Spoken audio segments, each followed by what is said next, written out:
Tekanan ekonomi akibat pandemi membuat perusahaan harus mengambil jalan efisiensi dengan menanggalkan karyawan dari pekerjaan. Tergerusnya sumber nafkah kala wabah virus corona masih ganas. Tak ayal kantong pekerja pun sesak nafas. Pemerintah mencatat lebih dari 2,1 juta tenaga kerja terkena pemutusan hubungan kerja atau PHK hingga dirumahkan karena pandemi corona. Pekerja yang terimbas ini paling banyak berasal dari pusat kawasan industri Jawa Barat, ibu kota Jakarta, dan Jawa Tengah. Saat ini roda bisnis dari berbagai sektor usaha memang sedang mogok lantaran minim permintaan dari masyarakat kala pandemi.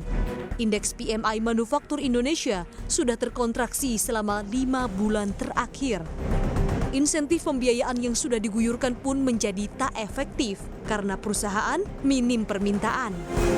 Wakil Ketua Umum Kadin Bidang Perdagangan Beni Sutrisno mengungkap daya beli yang rendah saat ekonomi terganggu menyebabkan pengusaha menghentikan produksi. Rendahnya daya beli ini tampak dari tren indeks harga konsumen yang terus melemah kala pandemi. Indeks keyakinan konsumen pun masih pada level rendah. Dan adanya perubahan pola konsumsi masyarakat yang menahan pembelian. Bak lingkaran setan.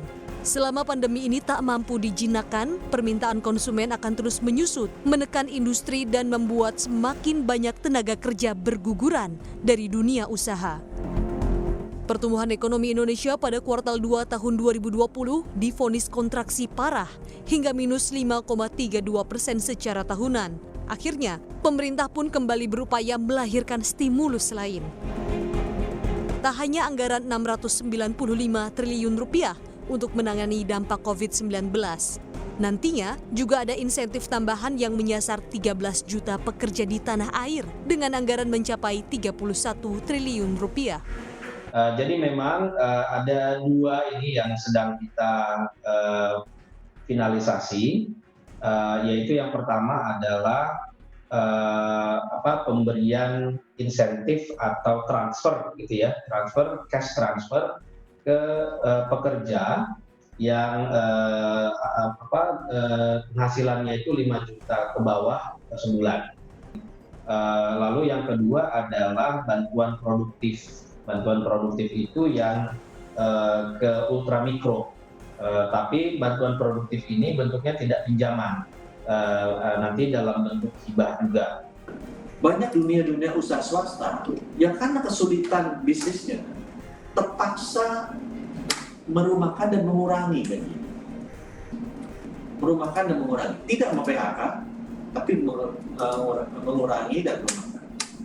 Nah, ini adalah segmen yang ingin diberikan bantuan.